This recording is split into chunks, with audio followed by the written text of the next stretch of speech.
Sabay-sabay natin alamin ang mga kaganapan na nangyayari sa ating bansa.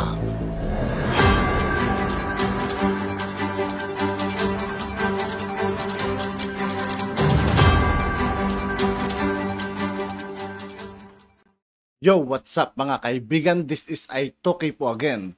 Ngayon nandito naman ulit tayo sa channel ni Pinas News Insider. Dito naman ulit tayo magbibigay ng komento at reaksyon. Kaya samahan nyo guys. Let's go! Ito ang balita ngayon. Trending ngayon sa mundo ng social media. Ang di umano'y balitang tila tinapos na ng Commission on Election ang matinding bakbakan sa pagitan ng dalawang paksyon ng PDP laban nang magdesisyon ng COMELEC Inbank ng final at executory na pagkilala kay dating Pangulong Rodrigo Roa Duterte bilang lehitimong miyembro at chairman ng PDP laban. Matapos ang paninira noon kay former President Rodrigo Roa Duterte sa loob ng kanilang partido, mga dating senator na sila Coco Pimentel at Senator Manny Pacquiao pinatalsik na ng Commission on Election. Pero bago ang lahat, kung bago ka sa lahat ng hindi pa nakasubscribe mga kaibigan kay Pinas News Insider, mag-subscribe na po tayo at huwag nyo rin pong kalimutan mag-subscribe dito sa aking channel. Palamang sa aming channel, please huwag kalimutang mag-subscribe at i-click ang notification bell para mas maging updated pa kayo lalo sa lahat pa ng bagong video na i-upload namin. At eto na nga mga kababayan, ito ang balitang mula mismo sa COMELEC Inbank kung saan kinumpirma na walang bisang di umano'y pangunguna noon ni former Senator Coco Pimentel at former Senator Manny Pacquiao sa di umano'y imbentong liderato ng PDP laban.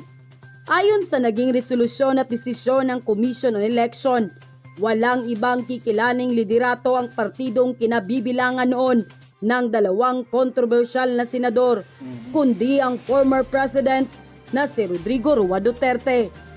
Matatandaan noon, nagdaang eleksyon ay nagkaroon ng sigalot sa loob ng PDP laban. Nagsimula ang awayan sa dating naghaharing partido nang tawagan ng ilang nangungunang miyembro ng PDP laban si Duterte na tumakbo sa pagka-vice-presidente na tinutulan ni dating Senator Manny Pacquiao, ang dating pangulo ng partido, habang umapila siya sa mga miyembro na tumutok muna sa pandemya bago ang politika. Nagdulot ito ng digmaang salita sa pagitan ng mga miyembro ng PDP laban na humantong sa pagpapatalsik sa mga matataas na opisyal at nauwi sa pagkakahati sa dalawang paksyon na pinamumunuan ni Jose at Pacquiao na parehong inaangkin ng pagiging lehitimo kaysa isa.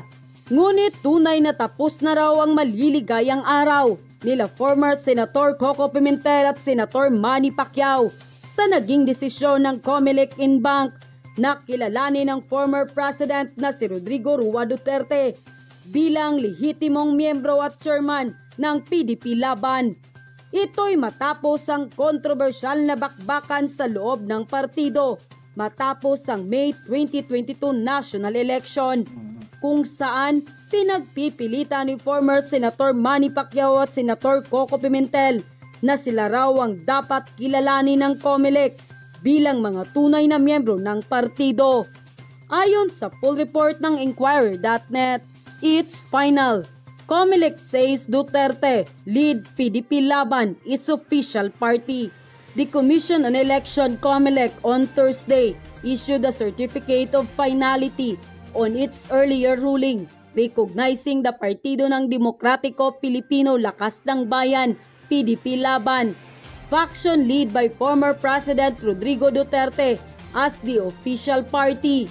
The certificate of finality was based on a COMELEC Inbank resolution that identified the Duterte-chaired PDP Laban as the legitimate party against the other PDP Laban wing led by Senator Aquilino Coco Pimentel.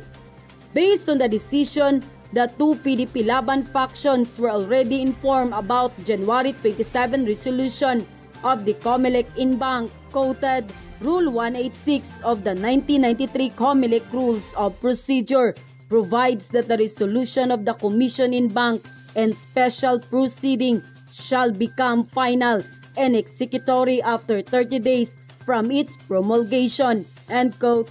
Matapos ang naging desisyon ng Commission on Election, pinatunayang hindi dapat kilalanin ng iba pang miyembro ng PDP Laban si dating Senator Manny Pacquiao bilang presidente nito at dating Senator Coco Pimentel bilang chairman.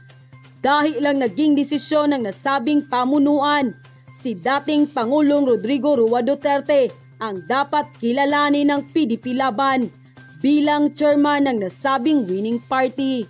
Ang ICC po ay tuluyan ng binasura ng Pilipinas dahil po sa pambabastos po nito na sa ating sariling inano po tayo no yung binababoy tayo ng ICC. Walang paggalang sa ating sariling batas. Tinuturing po tayo ng mga pinuno ng ICC na mga alipin, no? Mga tayo ay tinuturing nilang mga sakop at sila yung mga mananakop. Ngayon pong nireject, no? Actually, marami po nagtataka sa atin. Bakit ba umaapila pa kasi tayo, 'di ba? Hindi naman tayo miyembro niyan. Hindi rin naman wala rin namang epekto, no? Ang pinapakita po ng mga mambabatas natin, nauna po si DOJ Remulla, tapos sinundan po ng ating Solgen na si Guevara. Gusto pong ipakita yung pagiging natin yung paggalang natin sa international community, no? Kahit po hindi tayo kasapi ng ICC. Gusto nating ipakita na ginagalang natin yung kanilang ginagawa, no? Kinikilala natin, nakikipag-argumento tayo ayon sa ating nakikita na hindi dapat silang pinaglalaban natin na ito ay internal, no? Simple lang po kung bakit naging internal, di ba? Ito po ay sinasabi na krimen.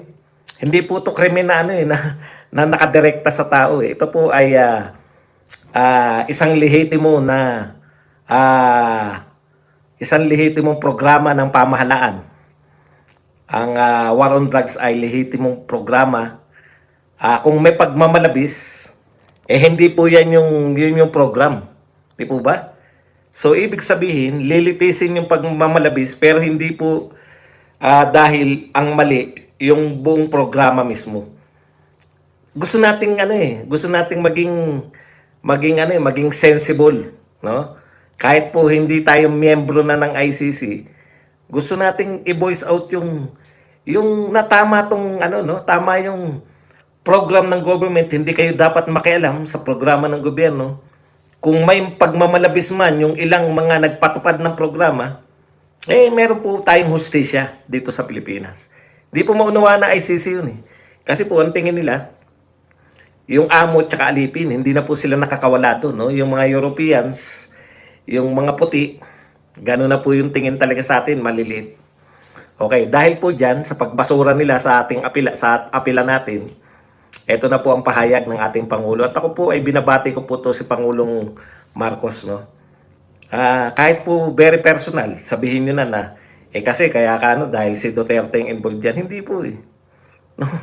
Kung sakali po na sumunod tayo ngayon, imaginein po ninyo halimbawa po, kasi may mga iba sa inyo wala naman kami pakialam yan. Problema lang ni Duterte yan.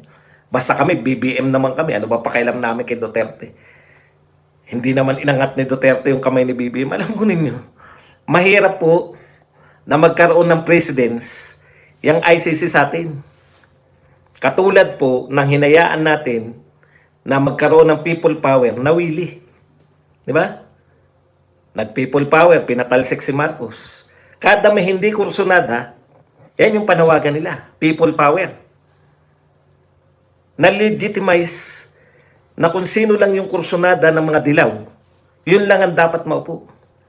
Kahit na pinaupo yan ng tao, no? Ganyan po yung mangyayari pag once po na pinaporma natin yung ICC sa Pilipinas. Sa tingin niyo po ba hindi nila ididemanda sa ICC si BBM? O yung mga susunod na presidente na hindi kursunada ng mga tao na to? Imagine niyo kung ano-ano ang bintang ang ginagawa ng mga yan eh. Sa totoo lang, nung eleksyon pa lang, pinagbintangan na si PBBM na nagpakalat ng peking sex video. Di ba? Direkta, sinabi siya raw yung mastermind nun. Nakalimutan nyo na ba yun?